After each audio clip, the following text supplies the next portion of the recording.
You are now tuned to BS3 Network.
Welcome back. Another episode of the Fourcast. I was on mute.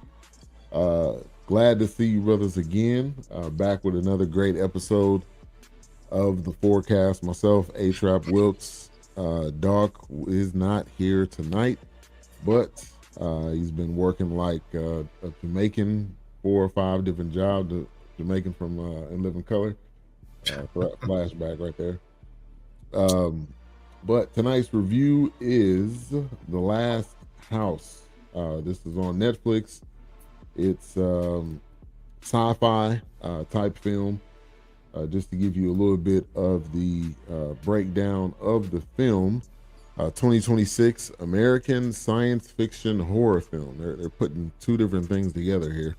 Written by Matthew Robinson and directed by Louis Leterrier. It stars Greta Lee, Wagner, Moura.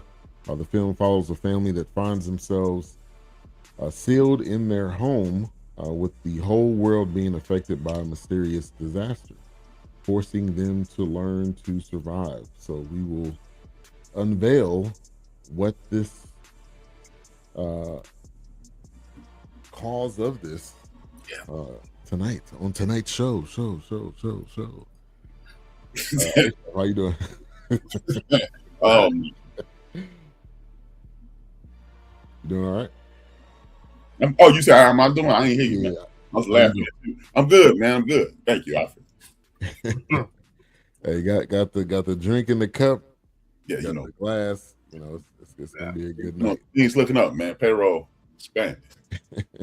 Got Alfred back, man. Yeah. Back on the payroll. Back on the payroll, man. He had to get his visa and everything in order, Dude, you triple white people. The man was trying to hold him back, but yeah, hey, he broke through the barrier. What's going on, Will? It's going pretty good. Doing all right. Got 30 minutes reserved for this review tonight. I mean, it was pretty. It was okay. Now, on my scale of these types of films, it's either thrash and everything else. So I'm gonna give this a little bit of notch over thrash. Was there some as we get into some initial thoughts? Was there some that would never happen in real life? It was plenty of it, but it was entertaining. You could somewhat relate to it. This had a little bit of COVID vibes. We were all stuck in the house. We couldn't go out, couldn't do anything. Yeah. But this was like, COVID times 1,000 to where you, right? 3 years later, you can't even get out your garage, man. Come on, man. You hunting out of the chimney, right? That's drastic times for drastic measures. If you got to eat, you can figure out a way. Yeah, but the dad was like MacGyver. I'm like, this dude building all types of contraptions in that house. Put a car together. Initial thoughts, A-Trap. You know what? It was a classic 80s horror flick. I thought it was more interesting. You guys do the reason I think it was more interesting is because it forced people to think. It you know, we don't have thought-provoking movies anymore. We have movies that just jump into it, and it's action, shooting, bang, bang, or fighting, or something of that nature. What this did was walk you through a story, put you in a frame of mind. It helps you understand who these people were, what they were going through, and that's what I really appreciated about it. Because when we far too many times when we watch the movies, they just jump into it. It's action, shoot, like I forgot the name of that movie with the drug dealers and the cops and all that. What was that? We did that like 3 months ago. Oh, yeah. I can't think of it. But Rip. Yeah. They jump right into it. Bang, bang, bang. This movie provoked thought. It forced you. One of the greatest things about cinema is it could potentially force you to sit in the seat of the audience. I mean, sit in the seat of the stars of the film as the audience, and then you go, "Wow, what would I do?" You know, you put yourself in those shoes. That's why I really appreciate this film. Yeah, and I was telling Wilkes, I actually watched this twice. So I watched it on my own because my wife was like, "I don't want to watch it. It looked like it's scary." I'm like, "This is not scary, believe me." You're right. And then my daughter was like, "I don't want to see it." And then she seen me watching. She was like, "Okay, I want to watch it." So I ended up watching it twice. So I done got every bit of this film. Yeah. But she liked it. Was there some scary moments? Yes, but was it like jump scare? Right. No. So it was kind of slight horror, more science fiction than horror. All right, Wilkes. I thought it was for what it was. I thought it was interesting because the mom and the dad immediately had two different ways they raised the kids. Mm-hmm. Two different ways they parent. And of course, she's not down with him having a gun, and she's not about guns, some other things. But guy was very MacGyver. I kept trying to place his face, but he looks familiar, but I guess I hadn't seen the movie. I felt like I seen him in something else too. I was like, where did let me look at his but I thought it was gotta be something recently. I thought it was pretty interesting just for the concept, like, okay, so now that you've got my attention, what are you going to do? Is Netflix going to order a sequel? Because the way you ended it, I mean, it's got to be more. So how did we get here? Where are these mythical creatures? Are they mythical creatures? I don't know. But and why was it that house affected last, I guess?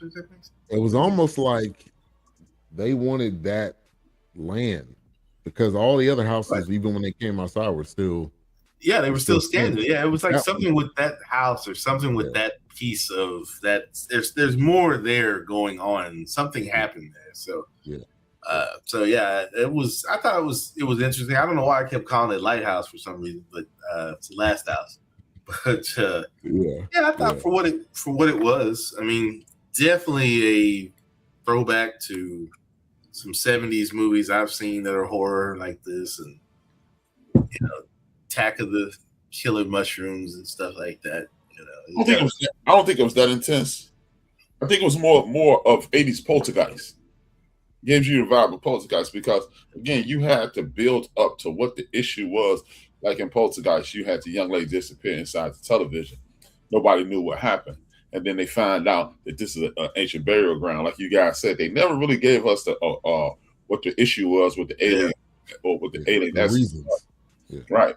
But as you stated, without the block, other things were being released, and these people were stuck inside. So that's what I'm saying. And it makes you engage in the movie, like what's going to happen next. We don't have a lot of movies that make us think anymore. Like I mentioned this 3 or 4 weeks ago. Movies don't make us think anymore. We got everything. It's like X-Men.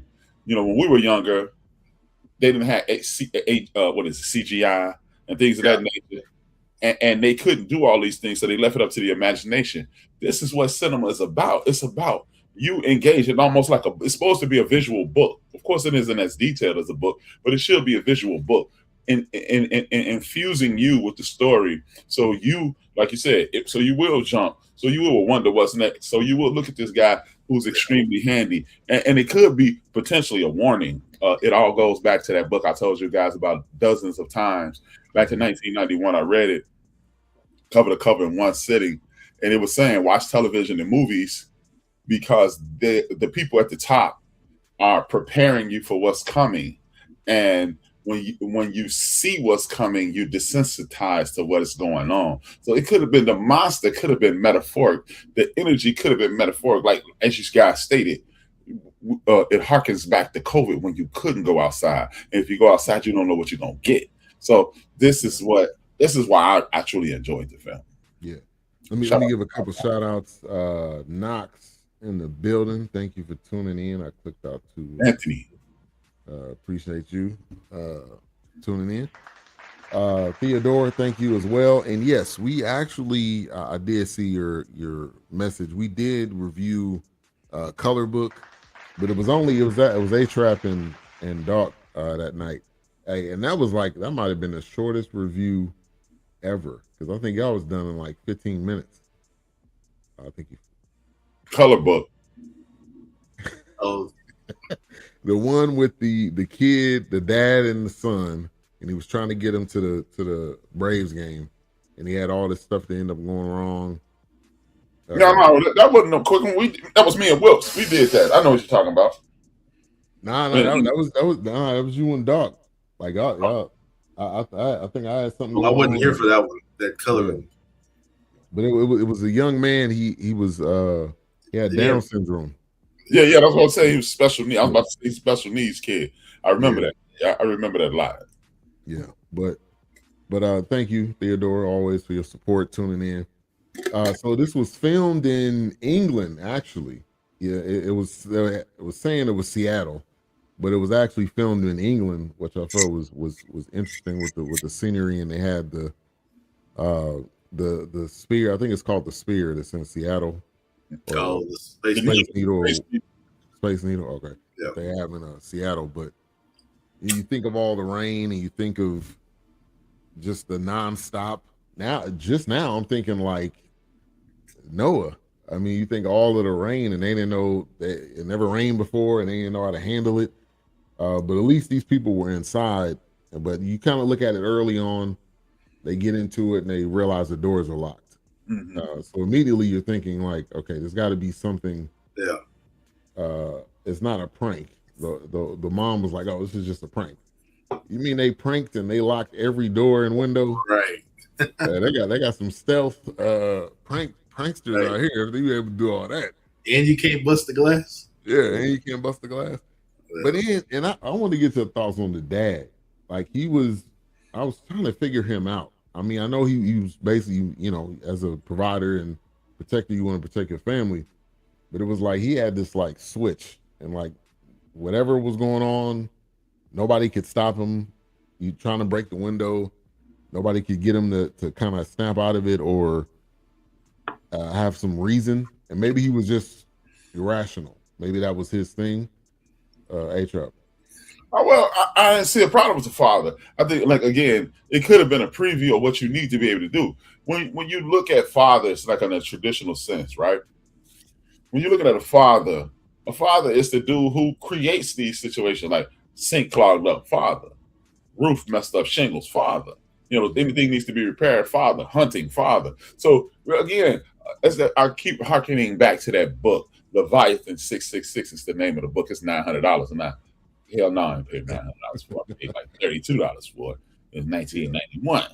But and it just maybe when you have to watch these movies like this and looking at the times that we're in and understand that, hey man, the grocery store may not be working one day. You may have to do some of these things. And again, maybe the monster was metaphoric.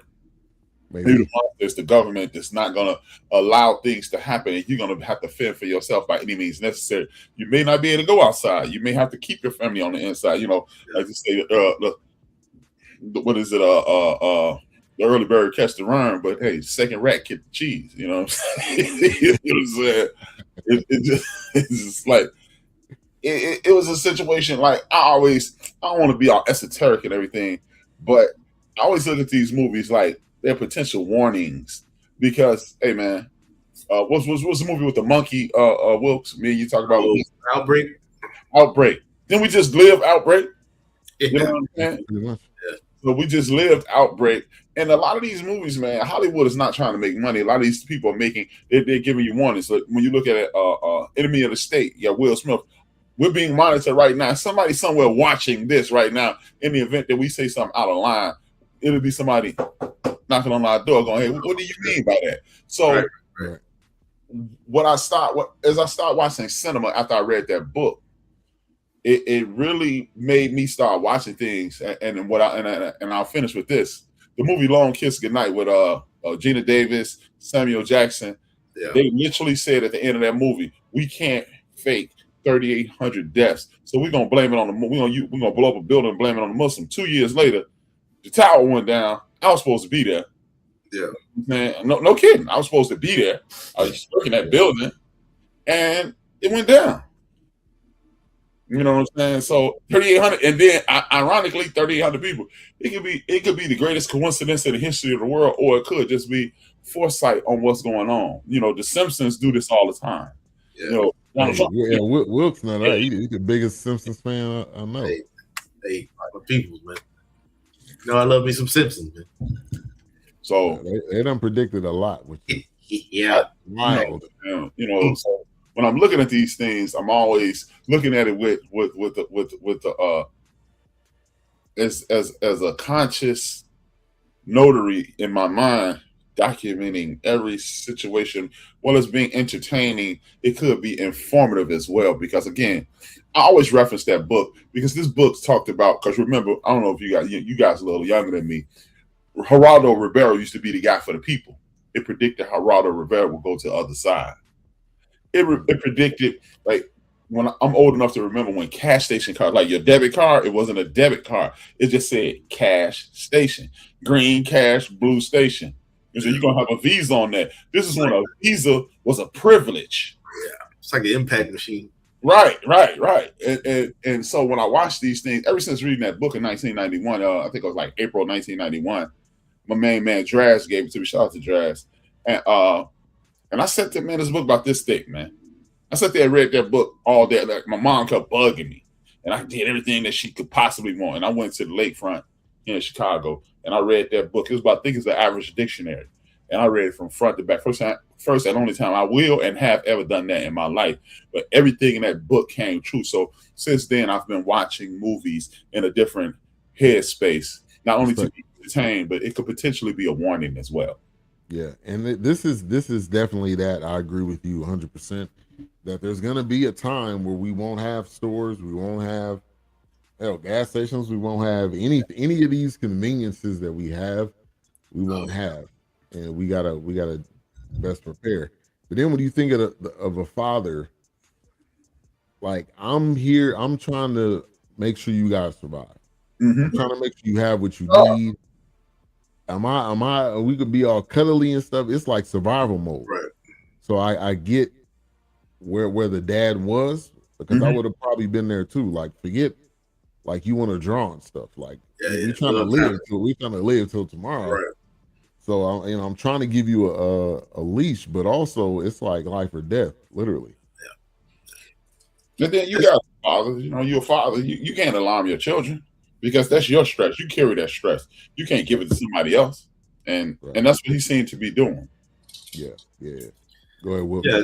No, definitely, especially with him trying to show his son how to trap the fox that comes through and maybe hopefully catch a wolf, but or might have been say a wolf, but the fox came in and kind of showing, because I honestly, I think the dad also is preparing them. Hey, I may not survive this with y'all, so at least you've got some kind of survival skills that I've shown you. And like the mom started growing the vegetables, in the floorboards. But it was one of those things where it's just like they found a system, and you eventually just get into a routine and you make that system work. The dad had a different setup, as they went on, and he had like a rod and reel at that point. I think he had at that point. Yeah, it was automatic once it snapped. Yeah, it was like the cage, exactly. Yeah, so just the survival things, and I've played countless survival video games, and I mean, it's always the world is destroyed, and there's money is not even a thing anymore. Small currencies might be something crazy, but these games and books and movies, survival is coming. It is. I don't care. I may not be here to see it, but I cannot imagine with the way we're going. I mean, it's going to sustain itself. There's no. Yeah. I mean, I'm a big Star Trek guy too, and I've been watching Star Trek a lot this weekend, and just some of the what's not culture. Well, I guess you could say cultures, but even some of the planets they visit. There was an episode where they went to a planet and they were like, "Oh, this thing is ran by a large nuclear reactor on one side. If this thing fails, it could be catastrophic." So it's like they had to go to this planet, help get the reactor back online so the planet could be stable. It was having all kinds of earthquakes and storms and stuff like that. But that stuff is always in the back of your mind. I mean, as the human race, whether it transcends or rescinds, but either way, it's like that survival is always a thin razor where it's just like anything can collapse. And as much as we depend on technology now, anything collapses. Yeah. I mean, if anything goes down, the bank, anything. I mean, social media goes down for 30 minutes. People are like 2 years ago, remember? Yeah, losing their minds. Yeah, man. So, Facebook and Instagram went down. And people were lost their damn mind. They were losing. They were losing it. If you really want to get into something even more detailed than this, I looked it up. I bought this book about 4 months ago. It's called Sky Full of Elephants. Shout out to my girl Andrea. She referred it to me. And man, this movie is, y'all gonna think it's this ain't a H-Rap special, because once you hear the content of the movie, y'all gonna be like, oh, they go H-Rap. But it's a movie where all the white people on Earth walk into the nearest body of water and kill themselves. Like people of color on the planet, man. That's right. That's why they be out. You were sitting Indian style on the floor. It was like, it was diverted to me. The popcorn and juju bees watching that. Right. Hey, but it was a very interesting story, man, and it showed how things were unbalanced, and it really showed how we need each other. You got people, you got bigots. See, people think racism and bigotry are the same thing. They're not equal. They're not synonyms. Racism is loving your own people, doing everything you can to enhance the advancement of your people. Bigotry is hatred towards other people for no apparent reason. And this book was about racism, and it showed how, hey man, the people of color on this planet don't really need anybody else. But and then it showed the imbalance that was there. It was a very interesting book. So I would refer to people. Sky Full of Elephants. It's the movie. It's the book that I read. I'm on a journey. I got to get back on my academics, and then it's extremely hard, because y'all know I had that medical issue, and I'm missing words. I had to read everything 3 times before I read one sentence 3 times. But it's still good. You know what I'm saying? Yeah. Hey, you'll get back there. You get back there. That repetition. Either that or Alfred is gonna keep that flat tie juice coming, and I'm gonna be straight. Maybe I need to drink that flat tie juice. It's already 3 people when I'm drinking that flat tie juice, and then everything left out. Words start going like this, like right. No, it's already going like that. So when I read, it's already like it's like if you guys were books, it'd be Ben Wilts, Wilt, then rap. So now that flat tie juice in me, it's like, it's binary. It's a computer, 010101. 0101. Yeah, man. Like right now, I'm looking at my phone. It's only 57, not 857. I had to look at it to see 8. That's where you're doing good. Yeah. A couple more shout outs to me. Keisha, thank you for tuning in. She said, "Good evening, everybody. I need to watch this movie again. I was left scratching my head." Yeah, it doesn't give you a conclusion or like closure. Well, they kind of sailing off, but it doesn't tell you like they came to. That's what I kind of liked about the ending, because now that you've introduced all this other stuff, Okay, great. Now you might have my attention because if the world you once lived in is Gone. dissolute, gone pretty much. I even watched that stuff on Discovery Channel, The World Without I watched that stuff on I think it's the Discovery or the History Channel. But anyway, it just talks about how what the Earth would rescind to if humans weren't around to maintain things or whatever, how nature would reclaim. But I love watching that stuff. But So, hey, you get a chance, watch the one on Haiti, Wilkes. Okay, I'll check that one out. Thank you for tuning in, Big Mo. He said he's logging off. He can watch this tomorrow. Oh, okay, all right. Yeah, sorry, man. My bad. Look, man. It was. It's already got my attention. If Netflix, if they order, which they probably will order another one, it might come in quietly. It may come in loud. So either way, I'm curious now because now that you've sailed off in the direction that you sailed off in, and then the time reset to day one. Okay, so now you've got my attention because these mythical sea creatures. Yeah, these creatures. You know, now because here's the thing. Yeah. Now that you've shown those sea creatures that I can fight one of you, and we can probably figure out what's happening. Calm me sleep. Sorry, he's dreaming over here. My dog is dreaming over here. I know he's singing a song out here. Oh, God, fight terrorists. Get this guy over here, man. Hey, man. He going through it, man. Yeah, he's going through it, man. He got the blues on his mind. But anyway, now I'm curious. Like, do we get these humans to come help us fight something greater? Because what started all this? Where did they come from? See, now I'm curious. It's like now you got my brain working. It got your wheels. It got your wheels turning. Now you got my wheels turning. This is similar to you think of Paradise, which was another one. Where you basically starting over, The Walking Dead. Yeah. And then it also reminded me of, I don't know if y'all remember this, Leave the World Behind. Yes. Julia Roberts, Mahershala Ali. And that one left you like, okay. Yeah, you was baffled with that. Now that one was definitely, I was just like, that one was just like off a cliff. And you like, you should have did that. I don't understand why we didn't do that, but I ain't dissing us. I don't know. I don't know why we didn't do that either. But anyway, I watched it. But this is you're right, Will. Since they show you the sea creatures, now it's like the wool is off the eyes, and now it's like, okay, what happens? Do they come back to build? Right. Something?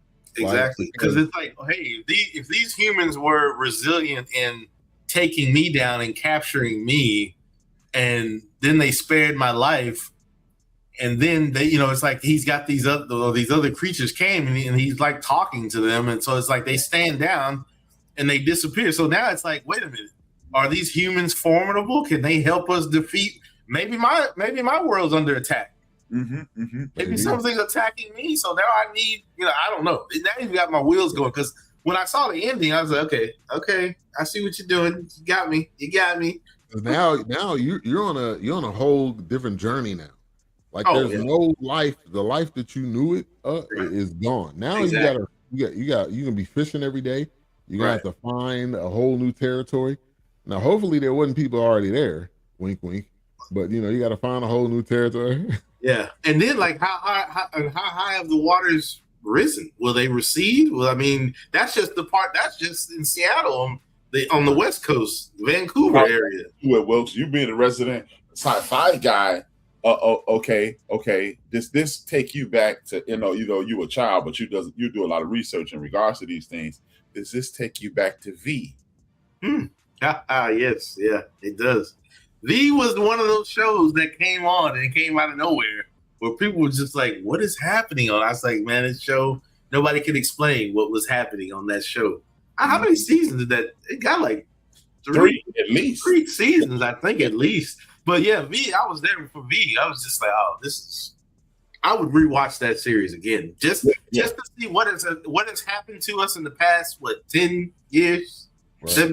Now this has been no. V been 20 years though. V been 12. Okay, V about 20 years. So go back to watch V and see what V might be 30 years. Well, that was the 80s. Well, they tried to redo. You talking about this one in 2009? They tried to redo that one. That was the redo. That was the remake. 1983. Yeah, 1983. That was 80s. That's why I said that was the 80s. This was the one in 2009 was a remake. But so to go back to watch that again, the one from the 80s, just like what they did. What was the one? Red Dawn with the Russians were invading us and all that. Red Dawn. Yeah. Yes, sir. So to go back to watch V from the 80s and then to see what has occurred through our journey here and being locked in the house and all that stuff. Yeah, I'm sure V has definitely spilled some nuggets there and left some breadcrumbs, if you will, because V was a classic. V was definitely the series I grew up. That was a rerun, man. My grandfather was. Man, I was on that, man. I was on that. I ain't gonna lie. Hey, speaking of V, man, we got to send a shout out to Michael Wright, man. Rest in peace to Wright. Oh, Michael Wright, yeah. Most famously known as Eddie Kane Jr. But he was on. Yeah. He was on it. Yeah, he was on it. Yeah, he was also on a few episodes of Miami Vice. Yeah, he was everywhere, man. He was everywhere. He was Warriors. Man, that made me want to be in a group, man. 5 Heartbeats, man. That made everybody want to be in a group, man. I only want to be Big Red, dog. I ain't food off the edge. Office hours of 9 to 5. Yeah, I have to give it to Robert Townsend because man, he was blurring that line between the Temptations. Yeah. Who was the other? Oh God, the Four Tops. Dales. Yeah, the Dale. I mean, he was just especially that one song, the Dales covered that song. So I was like, oh man, it was just funny. But see, for me, growing up when I was watching the 5 Heartbeats, I was young, but over the years, I watched it differently. But yeah, he made me believe the group was an actual group.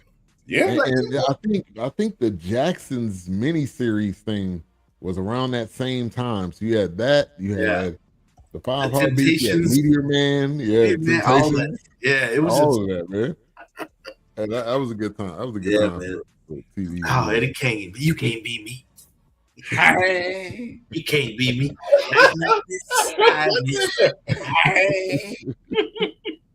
What's up, Courtney? Thank you. You ain't gonna be shit. I ain't shit. Come on, Dad, chill out, man. Don't tell you something, man. Chill out, man. Biggie Chief in the building. Yeah, Biggie Chief in the building. Appreciate y'all. 5 Heartbeats. I'm surprised they hadn't replayed that one. They probably did it. It's probably on BT. Probably on BT or I don't know. Robert Townsend must have slept with a studio head wife or something, man. They blackballed the hell out of that, man. Hey, I told you that's how I felt about that's what I was saying about people were saying that about Friday. Like they kept taking it off of Prime, putting it on Tubi, then taking it off. I was like, then it was on Netflix. I was like, depending on the licensing and how much he asking for, like I don't know. Like I mean, yeah, man. All that stuff is. And I'll never have it on Apple TV for purchase, man. I'm back. It's over. I'm back. Classic, man. Classic. And Nas had a sample on one of his albums with that song that they sung. Oh, at the Apollo? Yeah. Not well, it was actually Hit Boy that sampled it, but I was like, man, where is this from? Because it was the exact same. It was exactly from the movie. Please get that. But yeah, man, classic. Robert Townsend he getting man, he getting back shots, man. Hollywood giving him back shots, man. Yeah. No disrespect to brother Tyler Perry, but no Robert Townsend, no Tyler Perry. Exactly. Right. Yeah, my time. On that field, baby. That's your boy. Yeah, man. All right, so at the beginning, Susan, who's out there running around, Lord. Susan, if you look up in the sky, Susan, and you see what was going on, and you just decided, I'm gonna get this last run in real quick. You're damn fool, Susan. Yeah. Lord, Susan. So yeah, Susan was trapped because obviously she didn't get back in. But you fast forward. Was that the same lady that came up to the window? Because that looked like Susan. At the end, yes, that was her. Yeah. Well, she went through stuff, obviously. She had been out there surviving, running. running from wolves and foxes. Yeah. The bear, and then you had a bear out there. I mean, oh my.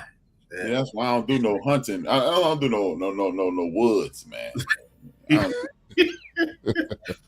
I remember last time I was in Florida, man. My boy got a little lagoon in front of his apartment. Oh no!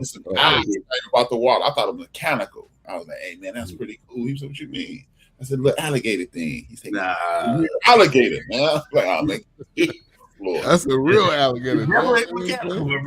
Hey, and you got to be careful here in Texas now, man. Arlington.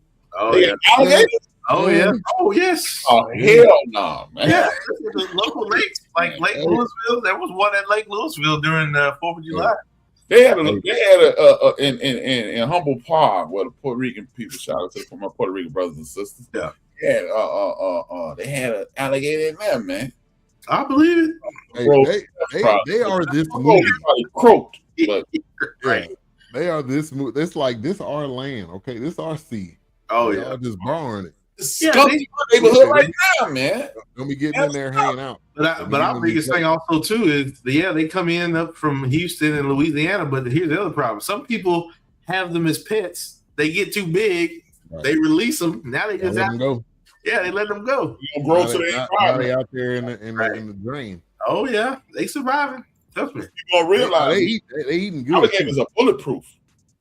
Oh yeah, you don't have to. You ain't finna shoot no alligator to death unless you shoot him in his stomach. Right, he ain't gonna expose that part. Right, no motherfucker's bulletproof, man. That's a dinosaur you messing with, man. Yeah, everybody walking around with AR-15, man. right. You ain't got no understanding me. You pop. Ain't no Rambo or you ain't getting close enough with no knife. You ain't be trying to cut one of them up, man. Ain't happening. Right. Yeah, you can turn it around. So that's why I don't eat alligator meat. I don't eat no animal that can eat me back. That's all right. I just had some shark this weekend, some jerk shark. Animal that can eat you back. I don't know. Eat you back. What it taste like? Oh, shark? Yeah. Oh, it's very boring. It's very boring. Like you have to season it. I like to marinate it in green sauce. My Trinidadian friend, she's like, don't forget to make your green sauce. Because I like to cook it either the West Indies style, like I'll grill it, or I'll cover it in jerk seasoning, and then I'll smoke it. And I usually grill it, but yeah, it's very boring. Shark is so boring. Like you have to season it. You'd be very upset if somebody brought you some shark and it didn't have some seasoning. Like it's Thursday night on BS3, cooking with Mayhem in it. It's boring, man. I'm telling you, man, you're missing your beat, man. I ain't gonna lie. Yeah, man, I'm missing my coffee. BS3, Mayhem in it. He just do some short videos. Really, like social media now. Yeah, like just 20-second video. Long form cooking videos. He'd be a millionaire right now. Yeah, I'll be paid. I'm like, well, let me get a couple $100,000. I got you, bro. Don't worry, man. Let me hold something. I got you, bro. I got you. I don't need $250,000, dog. You're gonna have about 15. Let me get a quarter. I just need a quarter, man. It's a smidgen. Yeah, man. No, shark. Oh, it's so boring. I love it though because it sounds boring. It's boring, but it's also really I can't say it's really cheap because my Trinidadian friend up there in the Bronx, she said shark steak right now is going for $15.99 a pound.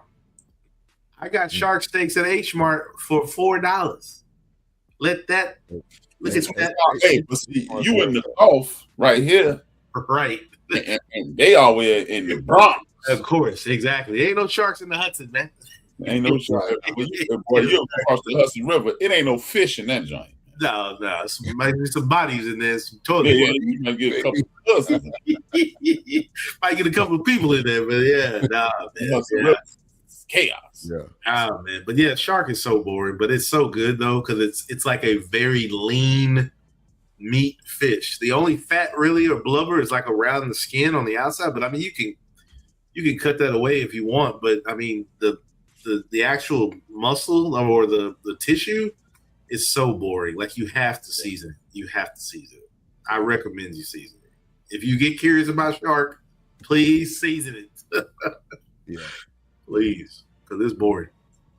So you see the sea creatures. It looks like a octopus with legs I was getting the Pirates of the Caribbean Part 2. Yeah, basically. That's basically what it looked like. Caribbean. It was like, okay, and it was walking around, and then it had like sharp fins. Or I mean, like, man, Jack Sparrow gonna bust out any minute now, man. Right, exactly. Yeah. I'm like, yeah, this creature is not adding up as it's no name. Yeah. It's the no name creature, but right.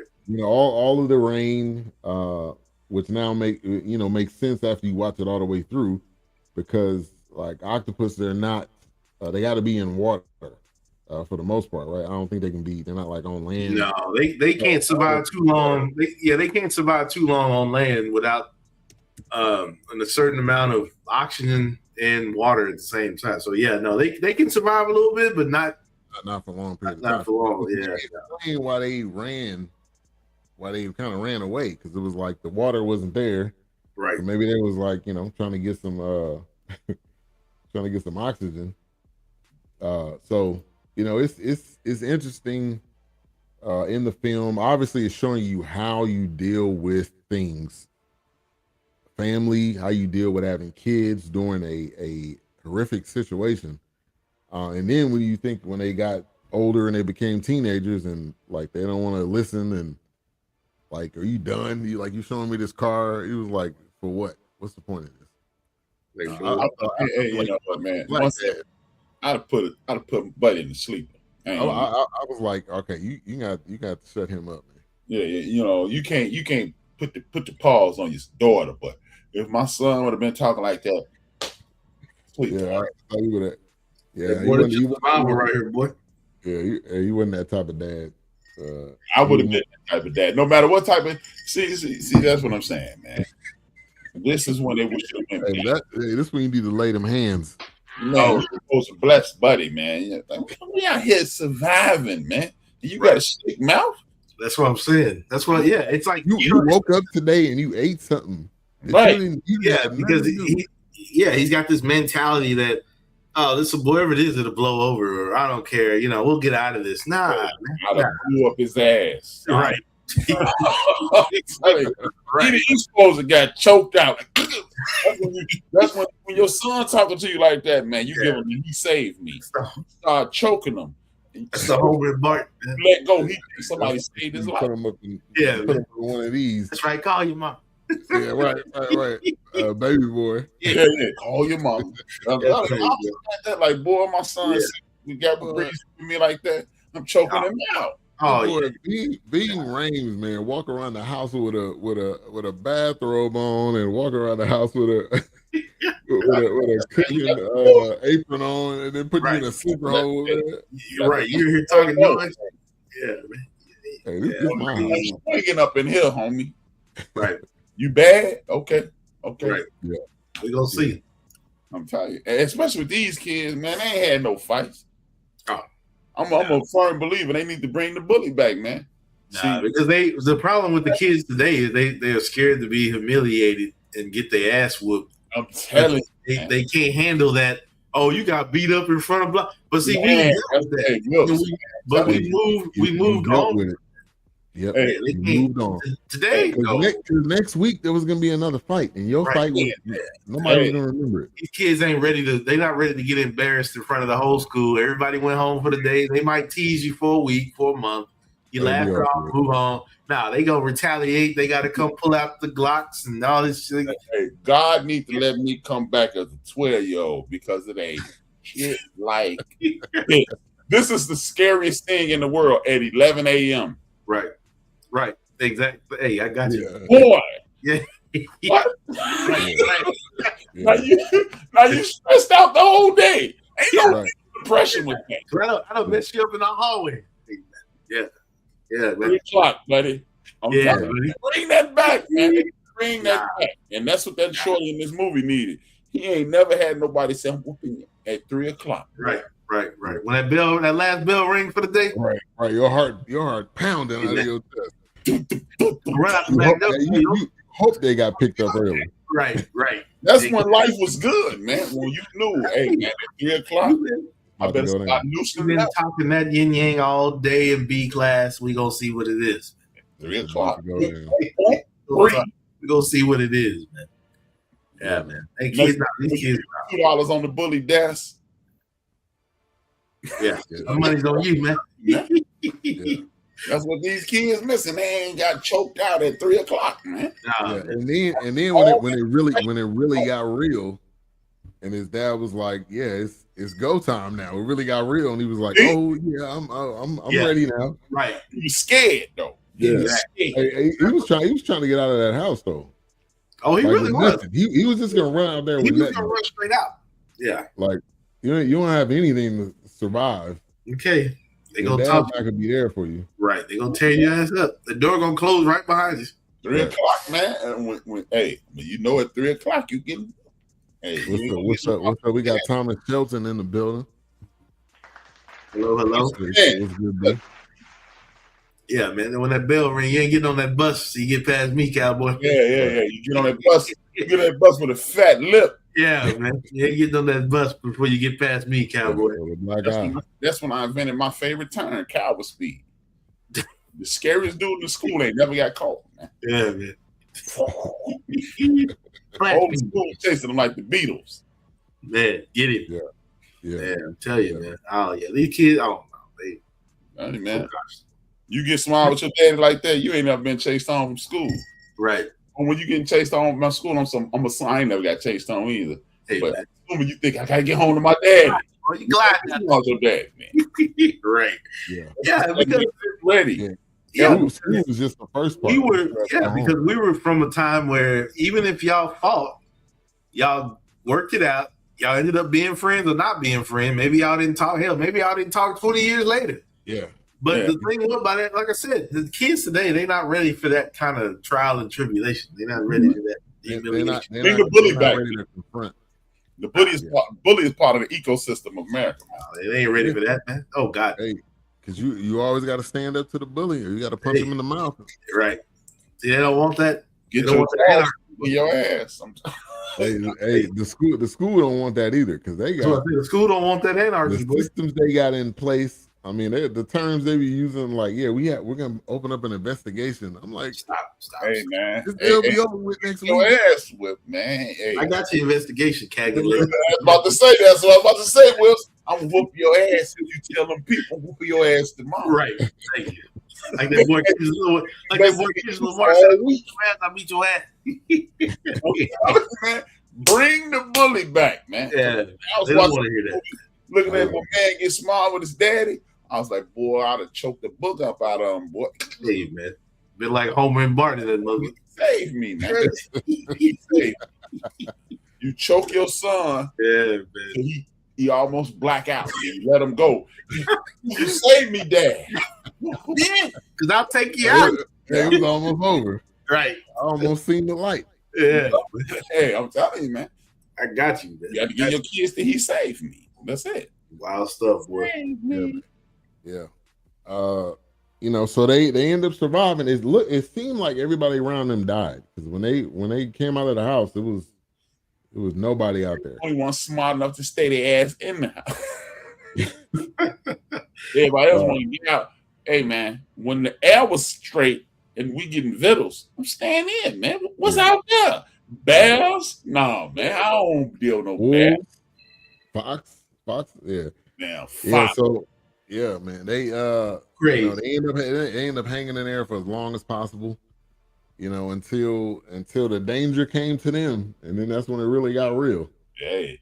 And they had all of these, had a harpoon, and they had all this stuff ready to go, and it was like, well, you about to get flooded out. Ain't none of that gonna work. Apparently, his dad was an angler. I would assume he was an angler because if you're gonna be that, you've got a boat, you're into fishing, you know how to trap and catch.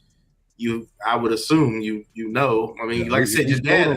He showed him how to cut a fish and gut it, and Hey, man. But see, again, this movie has. I'm gonna say two things. This movie has life lessons. This movie also takes me back to a time where you had grandparents and parents that taught you life skills. Because I was telling Andre, my son, I was like, they don't even teach life skills I don't care if you're not a seamstress. They taught us how to put a fucking button back on. Man, They taught us how to sew a button back on. I'm like, my socks wore out. I was like, you stitch them up and go on about your business. But that's what I'm saying. So when I watched these movies, and honestly, even there was a point in the movie where I thought the dad had did exactly what I thought he did. He had died, but he didn't die. He just was kind of doing his thing, and his hair was all long. But no, this movie was definitely that, because it's like you teach your kids how to use. At that time, it was how to teach your kids how to drive properly. Yeah. Fast forward through the 90s, teach your kids, hey, if you go to a party, don't put your drink down. Right. It was just aware of your surroundings. I dropped the drink, man. That's what I'm saying.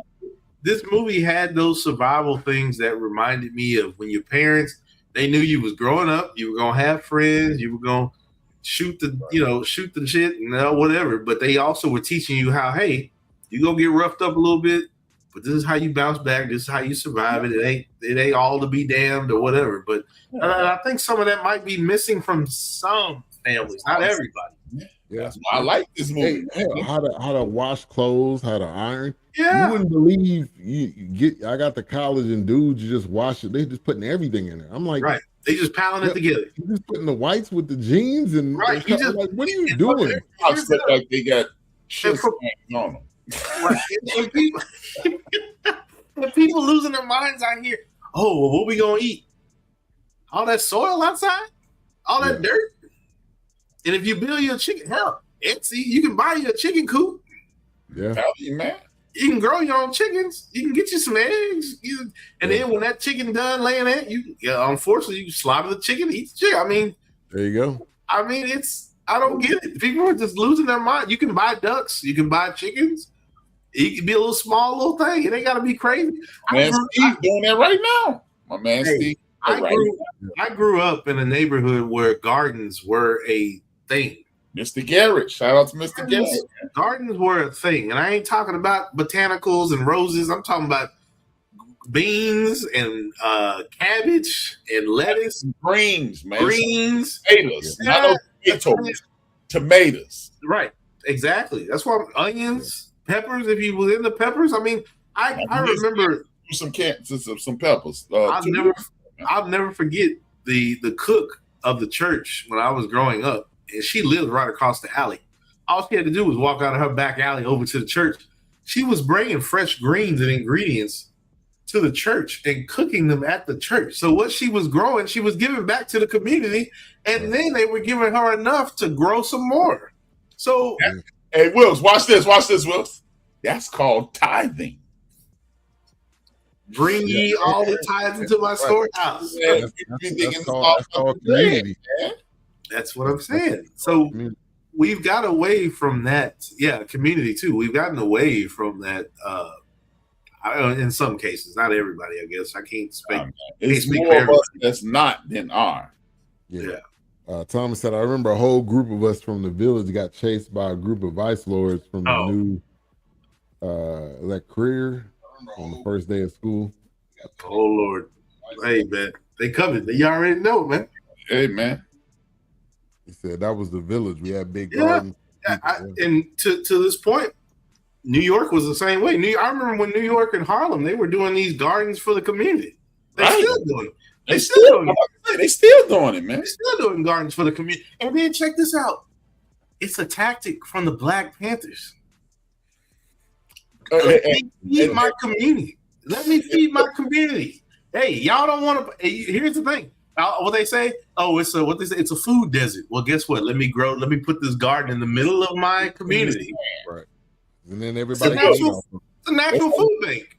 That's how Ron DeSantis and Byron Donalds a couple clowns, because it's illegal to have your own garden in Florida. Really crazy. That's crazy. Yeah. Thank you, Mr. Chilton. Thank you, Mr. Chilton. Yes. I mean, hey, that was I never forget that when I started seeing that, whether it was the garden rooftops or they were low level, street level, all throughout the boroughs, man. Yes, that's what I'm saying. It was the natural food bank for the community. It's like you said, if you remember, we were watching we got what we want. High on the Hog. Yes, I think it was that second season where they were talking about that. Exactly what it was. That one chick, the black girl magic? San Francisco. Oh, well, that too. Yes. But the one chick, there was one in New York too, I think. Yeah, we got another one in New York. That's right. What is it called when you take the meat and the bones and bury it? I can't think of the name of it. I can't think of the name of it, but I know what you mean. I can't think of the name. And you just regurgitate, because you talking about compost. Because you bury the meat, then the maggots come. The maggots fertilize the soil, and then you can plant the seeds because they've enriched, and then it's going down. They've enriched that soil now, so the things that when it's fertilized, if you will, because they've broken down that natural compost. I've seen people save their own trash like that, and they do it at home and they put it in their garden. They spread it throughout their garden like that. But you know who did that recently on television? Cedric the Entertainer has a show called The Neighborhood, and his next door neighbor used to do compost. Okay. Like I said, man, that's why I always reference that book. That book that's why I appreciated this movie so much. This movie put us in a situation to whereas you were forced to think, and movies don't make you think anymore. It's just, okay, he got shot, he got robbed, bunch of breasts, bunch of booties, and that's it. But that's why I appreciated this movie, because I was able to, it forced you to sit in the movie. Yeah. And that's what's missing from movie, thought-provoking things. Because if you're not provoking thought, you're just putting mindless fodder into our heads. Don't even get me started on that comment. Go ahead, do your thing. Don't even get me started on this comment. You mean to tell me natural water from the heavens formed over oceans in the sky, I can recycle this water, remove the impurities, feed my garden, feed my people. Hey, maybe bottle some of this water and take it to a local basketball game down the street. Say it again. Man, you're putting it back into the community. That's what it's meant to do. It's not even yours. That's right. Like, it's so crazy. What was the guy? I don't know. It was I don't know if it was here in Texas or somewhere. He learned how to collect rainwater, and he was. Oh no, that's in Mississippi. 1619 water. Yeah, he was. He got every time it rains. I know who you're talking about, Wills. Every time it rains, he gets 20 years of water on his property. Yes. Huge. And water is a black-owned bottling company, and it's being sold at Costco and it's his own thing. But now you're trying to charge. Yes, sir. That's what I've said about Wi-Fi and air. Like, you charging me for this? It's just out here. Like, what? Yeah. Like, for air. This movie. And here's the crazy thing is, we even bottling oxygen, putting it in the hospitals, and we gonna hit you with that bill because you've been on that oxygen for how long? Oh, okay, you needed oxygen for a month or 2 weeks or whatever. The saddest part about it is people ain't using them drugs no more. Eats. Yeah, there you go. For blood pressure, You know what I'm saying? I ain't doing all that. And Ben has heard me say this 1,000 times. You cannot tell me the Lord did not create this galaxy universe, a sustainable planet that had healing remedies, whether they didn't go right all the time, but they took care of a wound, or you bounce back with beans. Hey, boy, you done talked about the Lord. You got Thomas Shelton attention, boy. Man, you got to be kidding. That's a man of God right there. You can't tell me he put it just randomly, just stuck us on a planet with nothing. Come on, he provided us with everything we needed. That's what I'm saying. We just, I'm not gonna say we. I'm as a world, we just abuse it. Yeah, to the point to where it's not even useful anymore. We think it's endless. To the point that it's poison. Right. The stuff that's supposed to be healthy for us has become poison. Oh yeah, absolutely. Monsanto got us all in the butt, man. Yeah, it's crazy, man. Monsanto. It's like, what are we doing? The whole system. Foolishness and the madness and the food. Right. I'm like, this is a planet that literally grows nuts and fruits and vegetables and plants that can be used in medicine. We've got fish, and we've got I just water right here in Chicago, man. Lake Michigan provides 20% of the fresh water on Earth. You can't tell. He's right outside my house. Come on, man. That's what I'm saying. You can't tell me We just stuck on this marble with no kind of. It was provoking thought. It was putting us in a situation to whereas we've gotten away from getting that dominion over those things that were given to us. Say it again. Oh, say it. Oh, no, Will. You got to say that again, dog. You got to say that again, Will. We've gotten away from the things we had dominion over. Those things were given to us. We wasted those things. So then we didn't realize we had a way back to get it, but nope, I don't want to do that. It's not easy. I need something more sufficient. I need something more easy than that. I don't want to have to actually sustain and work. Yeah. He said, I've been growing my own garden for the last 6 years. And price is long. Because I bet he's not spraying his vegetables with wild pesticides and crazy. Right. Because guess what? You can still fight off caterpillar and locusts if they are eating your vegetation. You can still put together cayenne peppers and garlics and different. There's still something out there natural that can override natural preservation. So yeah, the insect needs to eat, but you need to eat too. Because if you don't, yes, yeah. How about this? If you really want to just chill out on your backyard, grow you some lavender. Mosquitoes don't like lavender. They'll stay well away from you. Now you got lavender in the air. You got lavender getting away from you. Yeah, it's like there's too much stuff again on this planet. It's just too lavender doses. Yeah, it's just there's just too much. I mean, you imagine when people would rise up against pharmacies and pharmaceutical companies, because when you start doctoring into that stuff, matter of fact, Erykah Badu just dropped a new track talking about witch doctor. She was like, the media will tell you one thing, they'll show you witchcraft, but you'll need a witch doctor to expel those things. You'll need a witch doctor. Hey, I remember when they would take you to the witch doctor, be like, hey, he's say it again, Will. Tell him, man. Drop it on him, man. The witch doctor was those ailments and those dark powers that you didn't understand. The witch doctor was doing those things. There's a reason why it's called the witch doctor. It wasn't that the doctor was conjuring up crazy stuff. He was expelling those things that were again. But when medicine wasn't around, like what were we doing? We weren't going to Dr. Lewis and Dr. Lewis. We were using the stuff from the earth, like we were talking about. Once again, you knew what plant did what. Yeah. How they knew it, I had no idea. But it's a crash and whatever. You live and learn, but you had dominion over that.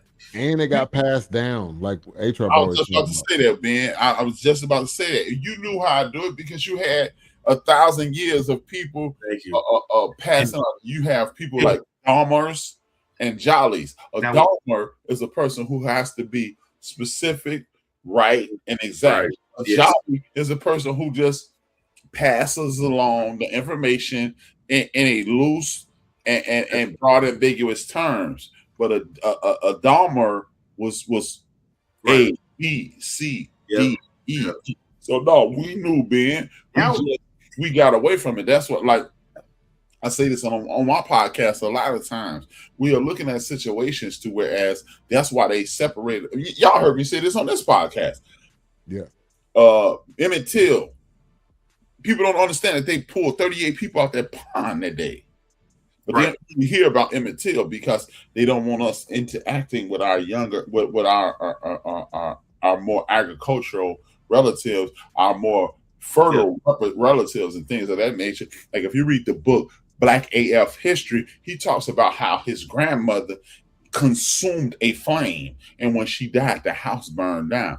I mean, I ain't gonna get all into that, you know what I'm saying? I don't know about that, but it is certain things that our grandmother, like the brother who was just on here, Mo, his mom has a flock of chickens. She lays eggs. She's giving away eggs. That's why I enjoyed this film, because this film put us in a situation to whereas it provoked, like I said at the very beginning, it provoked thought. And when you provoke thought, you can do nothing but enhance your life, because if thinking is the life source of beginning, because you have to think, then it is, and it happens, and that's what it is. You know, the tongue. What is it? The tongue is speaks life into speaks life and death. Yep. Yeah. But we don't pay attention to those things because we've been trained and taught and coerced into believing, hey man, this is not real, man. You know, blah blah blah. No, man, this is the real deal, and that's why I appreciated this film because goes back to the essence. Yeah, there's two things that I want to say real quick with A-Trap's points. One, we live in a society where you punk it out if you calling out stuff that looks fake or that looks AI. Now you're a buster because you trying to enlighten people. Hey man, it's not even real, man. So why are you getting this? Yeah, why are you even getting up in arms about this? Now you up in arms because somebody said, "Hey man, it's not even real, man. Pay attention to what they trying to do." You know, now that's the punk out, the punk move now. Mm-hmm. The second thing is what A-Trap was saying about how, you know, and like you mentioned, Ben, those medicines that were passed down, those practices, they were just they were just made more perfect, I guess, if I can use that. They didn't start out great. Maybe they lost a few patients. That next round, if you saw that disease again, hey, this is the one ingredient we forgot. We done saved some people. Now let me put it where the goats can get it. Did you go, Joe? You already know. Now let me put it where the goats can get Rest in peace to my man Joe, man. That's what happens to a perfect union. If the bill didn't start out great and the bill wasn't really created around you, another person comes along and says, well, you know what? Maybe we should try this approach. Yeah. That's what democracy does. You keep building. Not, oh, I don't like that. That's not my idea. You don't strike it from the record. Right. You try you try to make it perfect. So that way it becomes stable and it establishes itself. Then now it's sturdy. So now that you've built the foundation, I don't care how many houses are built there. They're going to fall. They're going to stand. They're going to produce. So it's one of those things where it's just like you have to perfect anything that you do, whether it be practice, whether it be music, whether it be dance, whether it be speech. The thing is that these things can be perfected over time. You don't like what's happening like I said, you don't like what's happening in your local statesman or whatever. You keep pushing toward that. Just like, yeah, you don't like the food that's being grown near you, or they always popping up fast food places. Hey, do a 180. Maybe you can start a little something with your crops. You know, hey, I do this, but maybe it takes a harvest. I don't know. Probably takes about 3 months to turn a harvest. I think, depending on what you. 90 days. It's about 90 days. Yes, sir. 90 days. Okay, that's what I thought. Yeah, it depends on what you're growing to, I guess. But hey, oh no. It takes about 90 days to 90 day period, right? Okay, that's from beginning to end. It takes about 90 days. Gotcha. So pull up to the corner like most people do. I've seen one guy used to sell honey over here. I haven't seen that guy in a while. Hey, pull up, sell some tomatoes. All I do is sell tomatoes, man. All I do is sell tomatoes. Yeah, so right now. Well, I would say probably a couple hours ago, they were selling watermelons off of 20. Hey, so I mean, like, hey. And that's your own, what you grown, that you worked and absolutely built. I remember the watermelon man coming down the street after he got his harvest. Hey man, he coming down the street selling watermelon, driving slow, honking the horn. You coming outside? Right. I mean, and if it was good, my girl might buy 2 or 3. If it's good. Yeah. So yeah. And then here's the other part. All of these medicines and remedies that we created, I guarantee you, Pfizer or whoever it was at that moment in time took it and built and did their own thing with it. And now Mama Jean or whoever don't get no credit for that. Hey, excuse me. You remember the history class? A million stories like that. You remember science class? You looking at the plant, they zoomed in, they showing you COH 5-3. That's going to lead back to some medicine, some aspirin, some antidote, or whatever it is. Right. His brother by the name of Dr. Hurray Dominus. He used to play for the Buffalo Bills. Now he's a doctor. He's a herbalist. When you talk, when you want to take it back to history, you talk about Lattimore and my man Granville Woods. Everything that y'all talking about, even George Washington Carver. These people were doing the things that you need to be. They got us believing. They got us playing this game of crayons. I'm black, I'm brown, I'm orange. No. It's the haves and have-nots, and always have been and always will be. Y'all can play in that box of crayons, talk about black and brown and orange and black and blue and all that. Y'all can play in that box of crayons, but at the end of the day, it's about the Most High God doing His thing, and we supposed to be living out the. That's why I told y'all, man. We supposed to be living out His word through that, and that's why I told y'all, man. That's why I like this movie, man, because this movie provokes thought. It slow stroked us into it, and you didn't even realize you were learning, and that's the best way to learn when you don't realize you're learning, and that's why I like this movie so much. Yeah. Because also I noticed there's a different. That word escapes me, but there's a difference here because it's like the father is obviously the one that is an angler. He's done hunting. He's in the hunting. He brought the food. He's the provider. He's the provider. The mom obviously was the nurturer. She knew the vegetables. She knew what to wash. She knew what to grow. It's a balance there. It's like you could tell exactly as soon as they got and they realized like, okay, we're gonna have to cooler heads prevail. We're gonna have to slow down. The dad is obviously the hunter. I don't want to see you hunting, so let me. You know how it is. Most women, they don't want to see all that.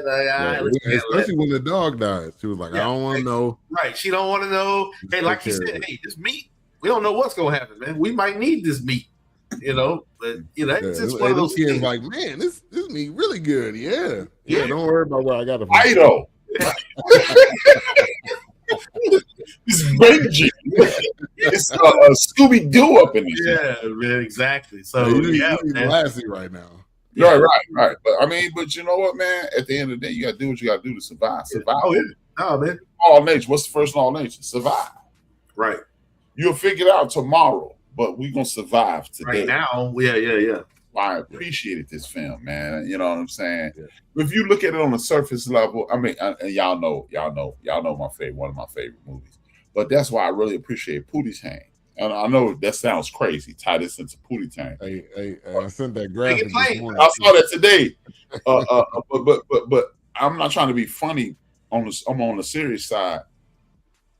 You have to realize what you're looking at and not look at it from a level shit. The eye level. Thank you, Will. We can't look at it as an eye level thing anymore. We always have to look at the next level because the next level is going to bring us together as humans. We like I said, we live in this box of crayon. I'm black. I'm brown. I'm orange. No, man. You're a human being, man. It's only one race of people. Thank you, Charles Darwin. I appreciate that. It's the human beings. What's that? I said, thank you, Charles Darwin. Oh yeah. Thank you, Wilkes. Darwin. 400 years ago, it's about people. It ain't about what you look like. It's about because guess what? Hey, dog, I just started taking this kidney cleanser. Tell you what, if I wouldn't start taking it and my kidneys would have failed, you think I'm gonna be like, hey, did that come from an Asian? Hell no, give me one of them joints, man. Right. I mean, I need to pee without foam. You know what I'm saying? That's why I'm telling y'all, man, I really like this film simply because everything that Wilson touched on tonight, man. Hey, Wilson, I'm gonna talk to you after the show. Everything that Wilson touched on, it is a situation to where we're stacking life upon life, and if we start stacking life upon life, we'll be here forever. As salute to KRS-One, we will be here forever. Oh yes, ever and ever. We will be here forever. Thomas said, just like they forced the black-owned companies that made their own toothpaste, deodorant, and many other inventions, white pharmacy companies will not let us advance. Hey, and hello, Henrietta Lacks. Henrietta Lacks, yeah. Hello, Henrietta. There you go. Hey, that's a perfect segue right here. Shout out to my guys, man. Texas Toothpaste. Share Alternatives right here in Forney. Got a website, sharealternatives.com. Check them out. They have their own toothpaste, deodorant. They're actually in not HEB, but they're in Central Markets also here.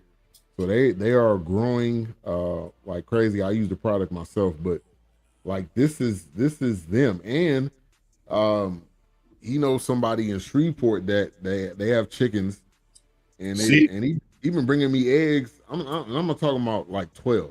I'm talking about like 30. Hey, and man. the eggs last longer. The eggs last longer when they're fresh like that. How about this, Ben? I know you know this already, but our listeners don't. You ain't even putting those eggs in the refrigerator. Yeah, right? You don't have to. Don't have to. That's what I'm saying, man. You don't have to. Because we've done that. Sharing. Like I didn't even ask him. He was like, "Hey, I got some eggs for you." I was like, "All right." I thought he had like 12. Hey, I got a box. Hey, and he had some ostrich eggs. I mean, not ostrich, but duck eggs. Quail eggs. Little bitty quail eggs. Quail eggs are like they so small. You got to use a certain. Yeah, you got to. Hey man, let's get eating. Let's get eating. But see that reminds the community we talking about. And see that reminds me because I always said this on the show, and I've said it before, and I've said it to my wife, whoever. I thank God that I was born into a family where some of my older ancestors and generations were still around enough for me to get to a certain age. Some of that, yeah. To get some of that, because like I've said before, we would have family reunions down in Terrell, 15 minutes from here, and to have fresh eggs to eat. I know it's not to slaughter a pig, fresh bacon if you're into that, whatever, but or even if you're hunting on our property, a wild turkey does not taste like anything that is farm raised or store bought. We don't even know. We have the things that I was exposed to growing up, real grapes on a grapevine. I mean, we had just wild grapes growing on our property. To experience those things and to even know what an actual whale looks like. And I'm not talking about those fantasy whales that they put the little brick around and it's got a little pail. No, this whale was just there and trees were growing out of it. If you fell in that damn thing, well, we're going to have to get the search and rescue team. But this ain't no pretty well. Yeah, to have fresh well water, on a hot summer, that fresh well water. Oh my God, I couldn't even. I had never had water that cold. Yeah, below the surface, that deep, when it's smeltering hot. Ah man, some of the things I was exposed to, just love that, and things that I was given, and I appreciate those things. I mean. I take those anytime I see a movie or it's a trigger for me sometimes because it's like it pulls those experiences that I've had as a kid growing up to experience that. And I know for me, I'm a very detailed person. So those small things, I mean, a jazz song can come on the radio and I can immediately see that I'm in the backseat. My grandmother's driving, my mom's driving. I know they're going to go to this shoe store. We're going to be there for like 12 hours. But those things trigger it's a sentimental feeling. It triggers those. I mean, even when I can smell rain. Yeah. Because it takes me back to those moments. Your body remembers. Exactly. Yeah. Crazy. I don't know if it's just me, but does anybody ever notice, so there's some days that look like a weekend day to me while I'm at work. I think it's just the way the lighting and the atmosphere is. Yeah. Because sometimes it's like, man, this looks like a Saturday afternoon. But that's how my brain. But it's something there wired, I'm sure. Yeah. Thomas said tastes better in the tin can. He's talking about the well water. What the well water? It was just cold, but the tin can didn't really. I mean, well, I don't know. That tin it was tin. They had a porcelain pan too, but it was kind of that. I mean, if you don't have the right pan with the rust around the edge, it ain't the same. You gotta have that rust, man. Yeah, man.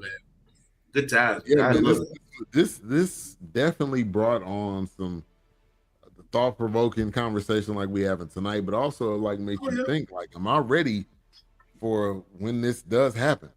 Right. That's the real conversation that gotta have. We all gotta have. That's why I always YouTube, my algorithm is always somebody that's living off the grid. Well, you're not technically off the grid because you're still streaming on social media, but I get your point. I get your point. But I love seeing that stuff because, like you said, man, I mean, I remember are feed stores even popular anymore? I remember when you used to go to feed stores and would get certain vegetables, certain things for your pets, certain things for your livestock, certain things for your house. The feed store was another thing that I remember growing up because there was just a lot of things that we didn't get. We had to go to the feed store. Yeah. I don't think it's that.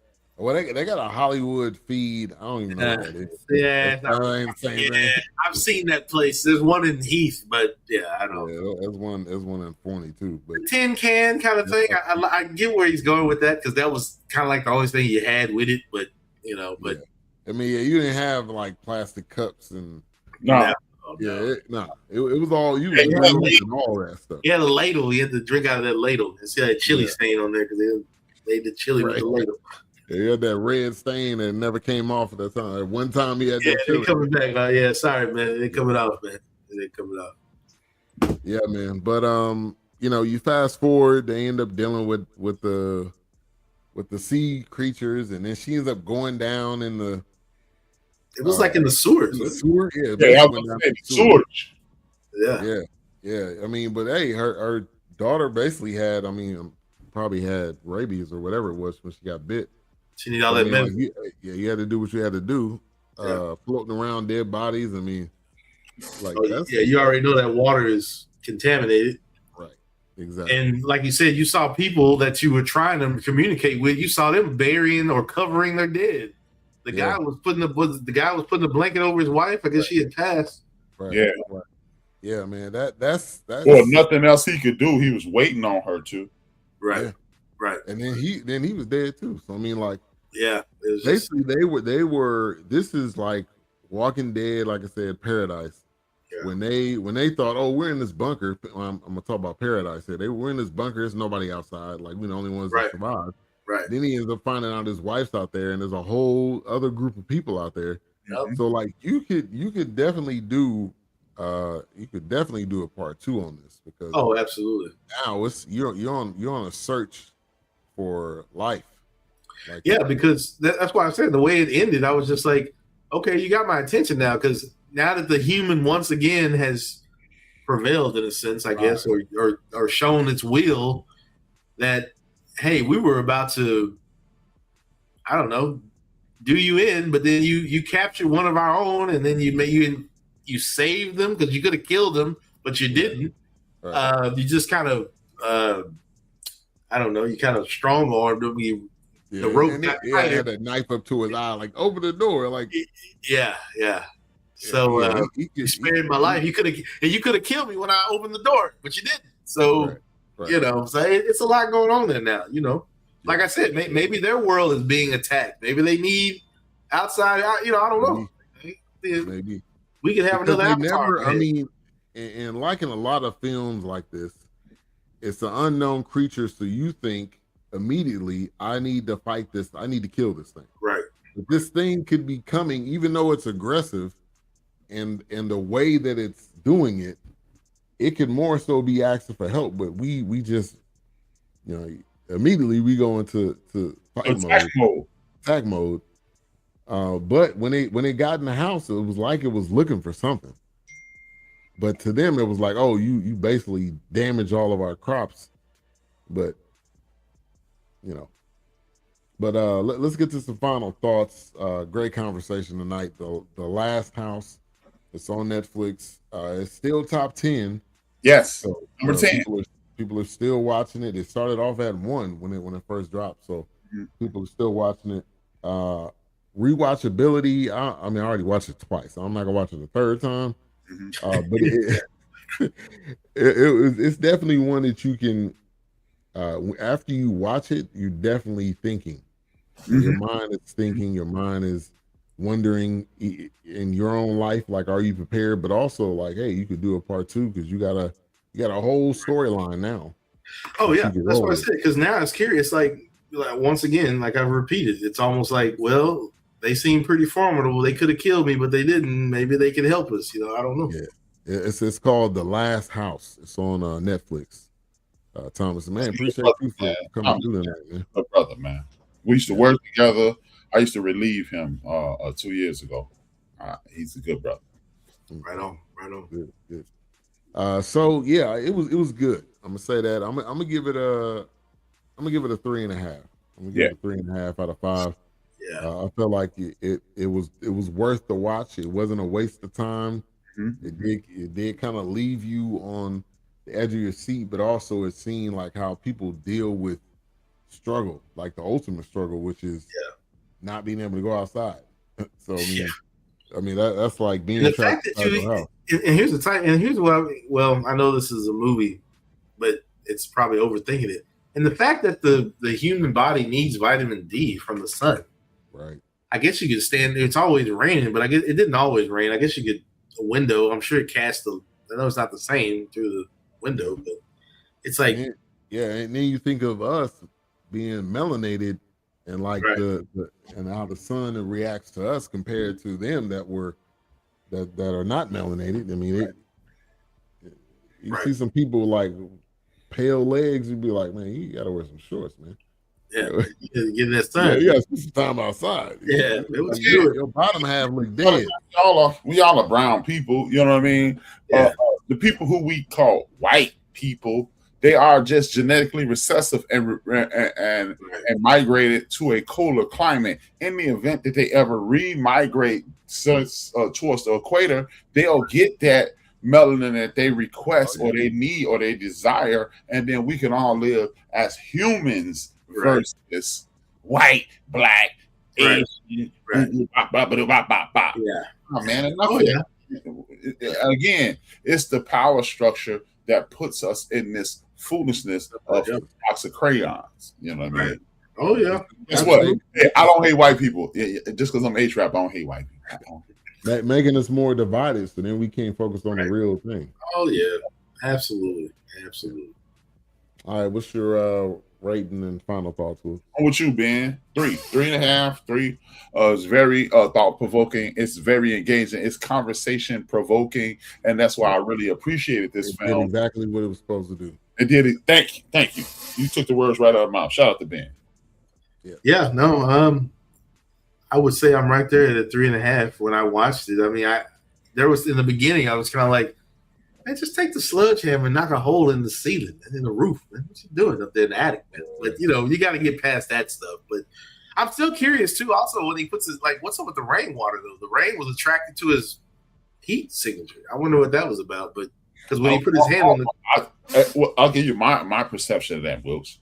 The rainwater is a metaphor for the equator. It brought heat. It brought nourishments to the world. The closer you get to the equator, the more you need rain. The more you need rain, the more you develop the seeds. Develop the fruit and the vegetable and the shrubbery. Yeah, because it was every time he touched the glass, the water would gather right there. It was almost like it was trying to get his signatures. Yeah, or like his finger, like his handprint or something. It was like it was copying it or something.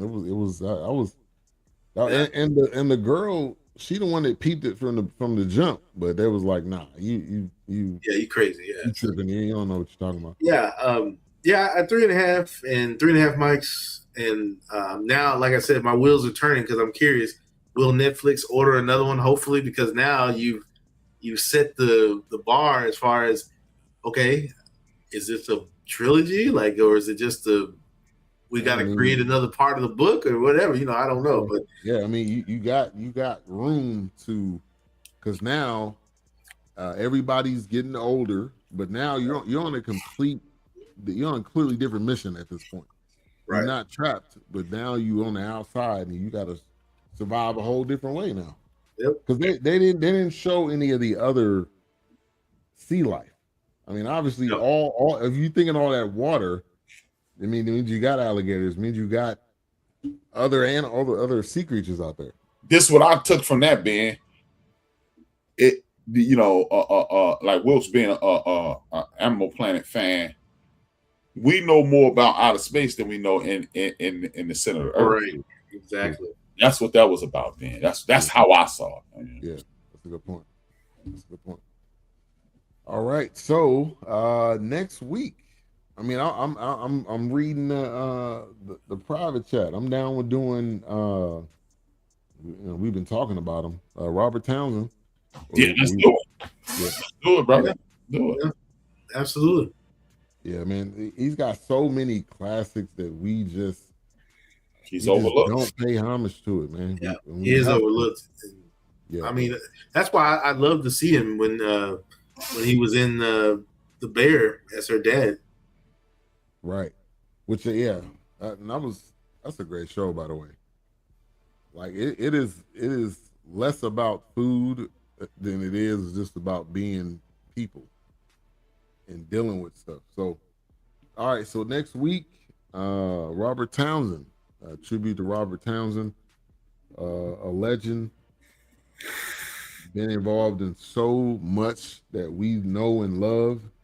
Also inspired, a lot of people that we know and love. So make sure to I tune can't in. even imagine the script that we haven't even got from this man. That just Really? he's probably What he has on the back burner that hadn't been used. I can't even. Tyler Perry, man. Tyler Perry was when he got Robert Townsend. Put him on, man. Tyler Perry.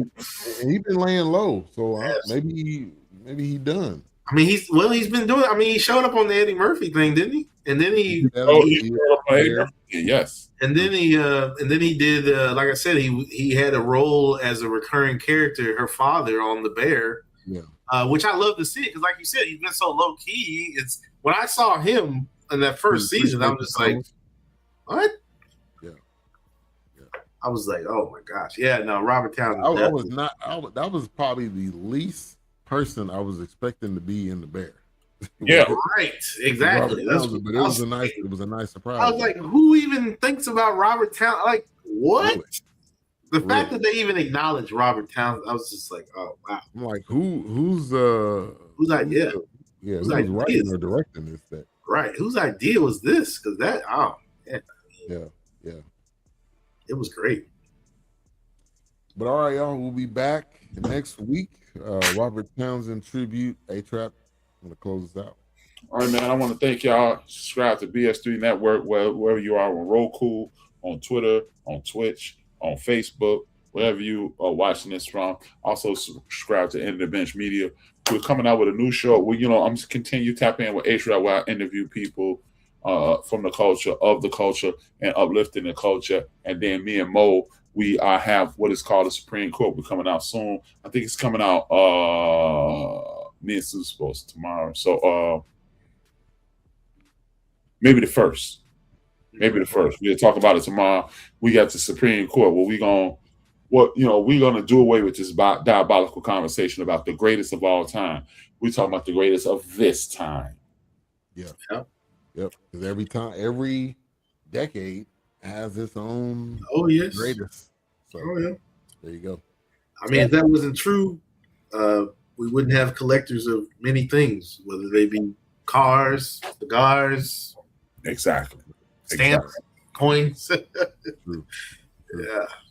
Yeah. All right, y'all. Being said, man, that's Whoops. That's Ben. I'm Rap. 2 fingers, 1 word. We are